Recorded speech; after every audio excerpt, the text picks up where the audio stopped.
اعوذ بالله من الشیطان الرجیم بسم الله الرحمن الرحیم عمرزاده خالد بیٹنا یم امید لرم چې روغ جوړ او خوشحاله به یو ملګرو دلته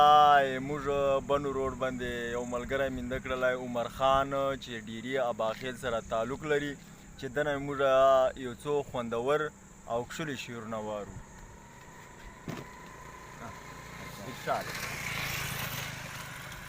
شعر و شاعري خو داسې شی ده او چې دا الهي له طرفه یوه برخه ده او دا برخه په کوم مطلب چې ده هغه برخه په دې مطلب چې ده نن سبا خو هر سړی شاعرۍ ته مطلب دا ورګډ ده چې یاره زه شاعر یم ته شاعر نه یې تا الله شاعر کړی الله شاعر کړی اما یو شعر ده چې پالي مې نو پالم به چې مې نه پالي پرېږدم به تا چې زهر و ګوړه راکړه زه پښتون یم نو خورم به شاعري مې شوه په برخه شعر غزل دې اوس لیکم به ځکه چې د دې یو خپل مقصد وي هر شي یو خپل مقصد وي که نه او لکه څرنګه چې رحمان بابا وایي د ازل پر وجه د برخو جواري وه د ازل پر وجه د برخو جواري وه ای رحمانه چا بیللې چا ګټلې واه صحیح ده او وایي ستا چې نید د یارانې نو صنمه د رحمان سترګې دې ولې پټولې نه ګنډلې واه ستا چې نید د یارانې نو صنمه د رحمان سترګې دې ولې نه ګنډلې او غټه خبره دا ده په دې شعر و شاعري باندې خو خلک اوس ډېر هغه کوي که نه خو زه د شاعرانو سره مطلب ده ډېر تعلق نه کوم بعضې ملګري داسې میلاو شي بیا هغو سره مطلب ده او څو خوندور شعرونه واړئ یا پاڼه ورسره واړئ هغه حقیقت طرف ته مطلب ده او د خپلې شاعرۍ مقصد ورته به هغه کوم چې یاره دا شاعري چې داسې وړیا غوندې سودا نه ده دا ډېره ګرانه سودا ده او نصیب مطلب او شاعران چې کومه دي دا په اصل چې عارفان د الله دي او ځکه چې یو داسې نول فکره جوړه کی شاعر په خپله باندې چې هغه هغه د چا سوچ او فکر نه ورځي بالکل او د په هغه شعر چې ډېر سره بند کړي او لکه څرنګه چې رحمان بابا وایي ما ویل زه به نه کم په خوبانو باندې مینه او مینه د خوبانو وچوي د صورت وینه واه نو الله پاک په قرآن مجید چې ورته فرمایلي دي نبي علیه السلام ته شام چې آبا منصوره ته له ځانه منصور زما جوړوه ته ځان مه په دار کوه دا د ما خپل کار ده ته د خپل صورت غوښې مه خوره صحیح ده نو د امت غم د ده وجود خوړلی ده نو د شاعر داسې وي چې خپل غم شي مطلب ده د حالاتو له وجې نه مطلب ده چې په صورت اشاره کې الله تعریف ته دکشي کړی ده چې اصل شاعري ته چې کومه ده عبادت هم ده نو چې الله پاک یو شي صفت کړی ده نو دغسې مطلب ده د شعر و شاعري یو مقصدي بنیاد مکان ده خو چې څوک په حقیقت باندې خو اصل دا مجاز نه ده شاعري اصل مجاز نه ده دا حقیقت ده ولې چې له دغه نه د سړي عشق پیدا سي له انسان سره د مینتوب نه حصه واخیستی سي نو آپ په شعرونو باندې په خپل معشوق پسې مطلب دا شعرونه وایي د هغه د حسن صفت کوي که نه غیبت خو یې نه کوي دا خو حقیقي خبره ده او د دغه حماس پیدا سي بیا په دې منشا ولې که حماس او رقیب نه وي نو انسان ته خدای پاک شیطان پیدا کړی ده الله پاک خپل ځان ورته محبوب پیدا کړی ده او بیا مطلب دا معشوقه انسان ګرځولی ده بېشک او دی جنت ته بوتلی د جنت نه بیا امتحان ته مځکې ته راوستی ده یو مثال په طور باندې دا خبره بیانوم پکښې نو چې کله سړی مین سي مطلب دا هغه معشوقي قدر نورو سترګو ته لاړ سي غاماز او رقیب به هم پکښې راشي صحیح ده نو دا ولې له دغه نه علا حسن په خپله باندې ده د مغزي نه پورته حسن چې کوم ده دا چهره الله پاک جوړه کړې دا د الله پاک چې هغه ده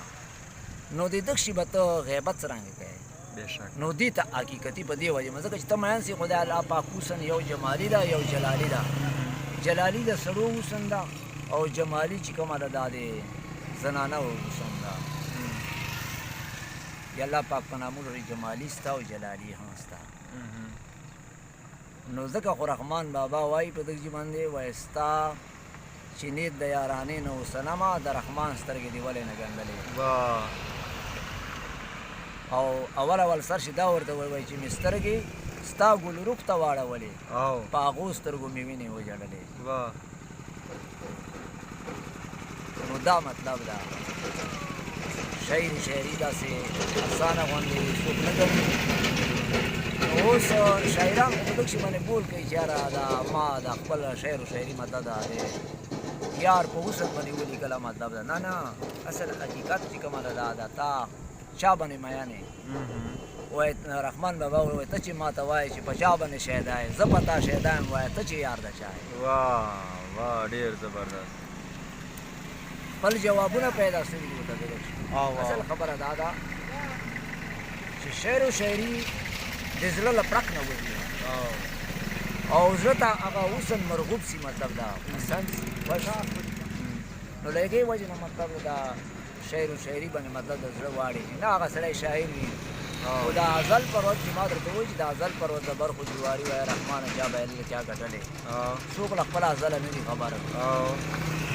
چې زه په تقدیر شې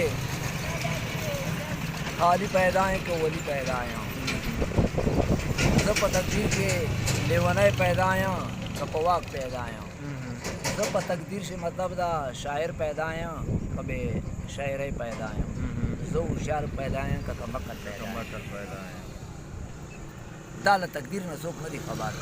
خو په دې باندې مطلب د سړی واړي چې په دې خبرې باندې یو ځای یوه مصره ده وایي مخ دې انګریز سینه دې میز ده او څنګه به پېښ په دغه میز انګریز ته شمه څرنګه ارشاد وایي مخ دې انګریز سینه دې میز ده او څنګه به پېښ په دغه میز انګریز ته شمه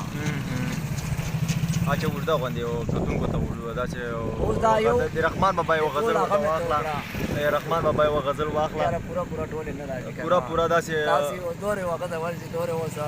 داسې پوره غزل چلو رحمان بیا هلته چې کله زما سره کتابونه موجود دي بیا مطلب دا قسم درته کولی شم دا هسې لکه دا مې یو د شاعرۍ یو داسې هغه درته وکړه مطلب ده چې د شاعري چې داسې اسانه غونډه نو داسې به زه یو خپل هغه درته وکړم وایي واخله د تورتم تورو تیارو نه سرنا د ځان سره پکار دی دا واه دا د ما په خپله شاعري ده په خپله شاعري ده دا ته بیا ووایه واخله د تورتم تورو تیارو نه سرنا د ځان سره پکار دی دا واه ډېر زبردست دویم نمبر کې دا وایم وایي خدایه څه دې د کاڼه شاګرد استاز کړم خدایه څه دې د کاڼه شاګرد استاز کړم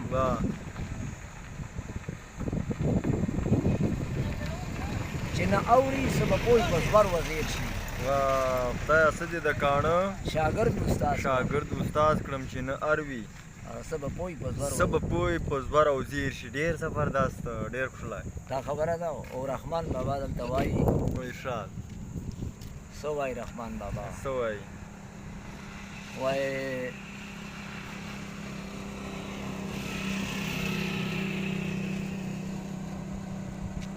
داسې شعر دا شعر نه لاړی اوس د ذهن نه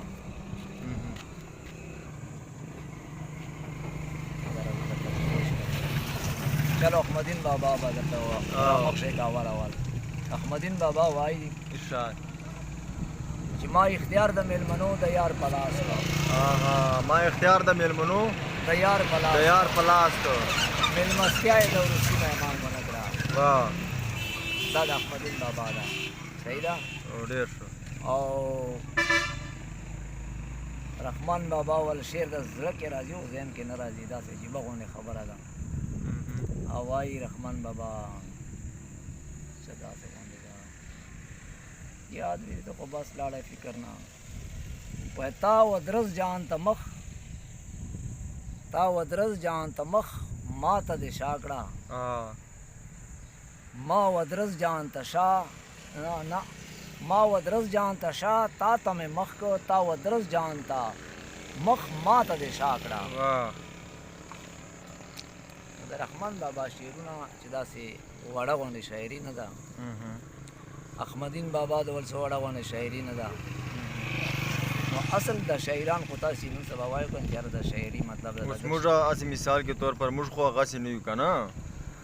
وایي چې څومره په پښتو چې یو متل ده چې څومره خرګی غومره بارګی موږ خو دا ټکه کږه کیڼه شاعري چې کومه ده بس دغه کوو نور هغه جای ته خو موږ نه ځو رسېدی چې رحمان بابا جای ته خو موږ نه ځو رسېدی خو بس چې کومه کږه کیڼه شاعري ده هغه کوو موږ د خلکو ته وروره ده ما اوس تا وویل چې یاره ما ته خپله شاعري نه ده یاده نو خیر ده دا دوه شعره مې خپل درته پکښې نشر کړه دوه شعر د خپل پکښې نشر کړه خو زه به یو درته ووایم خیر ده بیا به غواړو له کتونکو سره اجازت چې ذکر د سبحان وکا فکر حق جهان وکا تکه توره شپه به وي غم د قبرستان وکا مه غواړه دولت بنده سوال اوس د ایمان وکا نه بشي دا شپه سبا بلاله ته اذان وکا زه لکه دلل وې ګل ما باندې باران وکا شعر د خالد خان واروا سوچ په داستان وکا دې سره درنه غواړو اجازت تر بل پروګرام پورې د الله پامان